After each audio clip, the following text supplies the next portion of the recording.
Ladies and gentlemen, I have what may be the newest and craziest Jujutsu Kaisen theory on the market, and it goes a little something like this. Could Yuji Itadori obtain Gojo's limitless technique? Oh, and a special shout out to Sukuna for being a bitch. I really appreciate him for that because it allows me to come here and shit on his furious eating ass. Before I start dropping the bombs, let's go over why Sukuna has made the biggest mistake ever. There is a line of thought proposed by an ancient philosopher named Ryoumen Sukuna. In his fight against Jogo and Kashimo respectively, he kept mentioning how any sorcerer that wants to be strong should live for themselves. They must be single-minded to become truly powerful, throwing away everything that seems like a burden. But the problem is Sukuna himself seems to be falling short of his own philosophy. That is why that Ryoumen pack might be coming to our local stores sooner than we think. Before a few recent chapters, we've never seen Sukuna doubt himself or even come close to questioning his own ideals. We've never seen Sukuna really fixate on hating an individual to the point where he takes deliberate actions to get that individual to give up. That individual is Yuji Itadori. So why do I call this Sukuna's greatest mistake?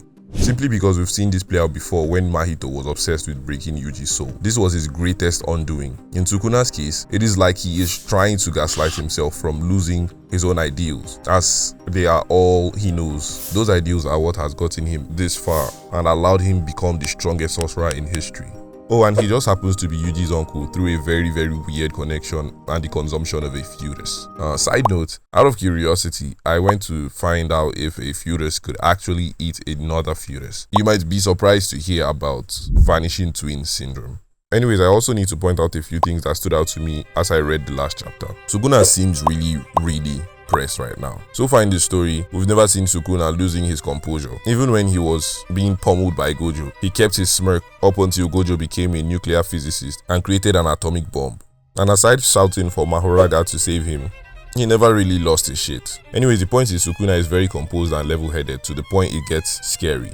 By the time Yuji had landed about 6 black flashes, a big worry appeared on Sukuna's face. He said something along the lines of, "Does this brat intend to reach my level?" And this is very important because earlier in the chapter, Urahimi also said Itadori has potential to be on Sukuna's level. This was after Sukuna explained how his soul and Itadori's soul are intertwined due to being genetically related, in addition to Itadori's prowess from being a modified human vessel created by Kenjaku.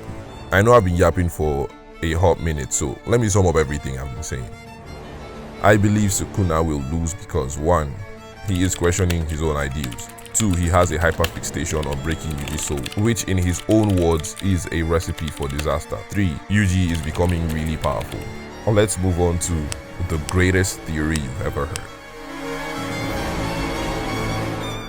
Alright, so let's talk about the crazy theory I cooked up in like 10 minutes. I'll leave the debunking up to you guys, so feel free to do that respectfully in the comments. And while you're at it, please do leave a like on the video. So, there are 3 established key points.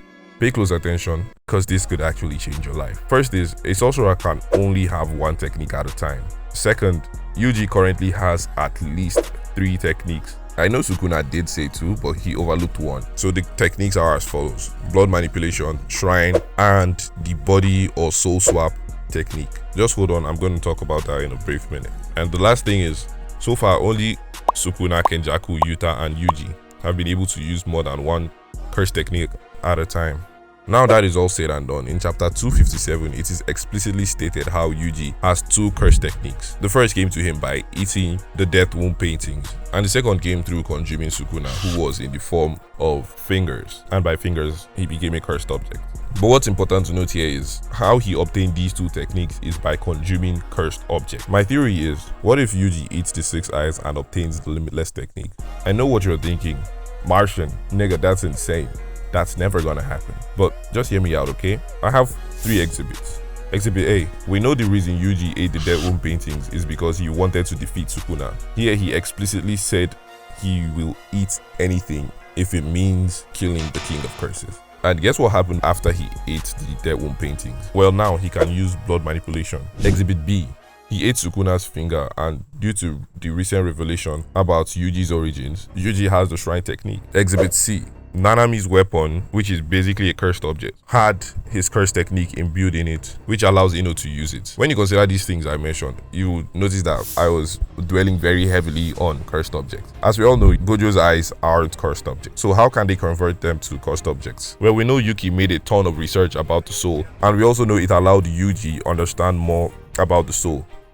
And I am thinking this is what allowed Yuji to obtain his third curse technique, or maybe it is an inherited curse technique from Kenjaku and he modified it. I don't know. But the point is, what if Yuki actually knows or had a way to turn objects that have cursed energy into cursed objects, or they figure out some way on their own on how to convert normal shit into cursed objects, maybe by imbuing the soul of the sorcerer into it. I don't know. Maybe they could find a way to do it. And that's actually one of the threads that this theory is really hanging on, I know, but yeah. And also, Kenjaku and Sukuna are the only ones known so far that could actually split their souls and put them into cursed objects. But what if Yuki's book gives the main cast an understanding of how to create cursed objects? This can allow them to turn the 6 eyes into a cursed object, allowing Yuji consume them to gain the limitless technique. Now, I know there are a lot of holes in that theory, but I think it was really worth mentioning. I personally think it would be a better way to let Gojo live on rather than bringing him back to life. Nah, fuck that. I want Gojo back. Oh, and there is a far better theory I made about you. Yes, you and me. Actually, it's about humanity in general. So be sure to check it out here. Thanks for watching, and please don't forget to like and subscribe. And I'll see you there.